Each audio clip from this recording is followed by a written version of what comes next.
তার আগে তুই জবাব দিয়ে দিবি, কেন তুই এদের এই ঘরে এনে গুপ্ত আলোচনা করছিস? কেন এদের এই ঘরে এনেছিস? এই ছোটে বাচ্চা, তুই জানিস আমি কে, কিন্তু আমি জানি শালা তুই কে। তুই শালা আমার পথে কাঁটা, তোকে মেরে আজ আমার গুপ্ত কক্ষে পুঁতে রাখবো রে শালা, গুপ্ত কক্ষে।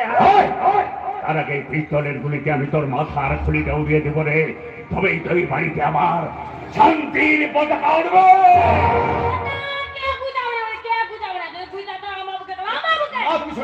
আমি তোমাকে মধ্যে দেবো না। এই যা যা যা, খুব বেশি গেলি, যা।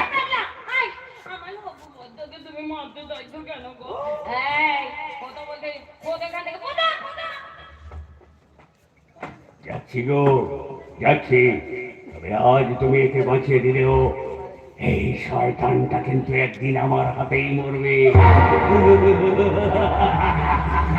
আমার হাতেই মরবে।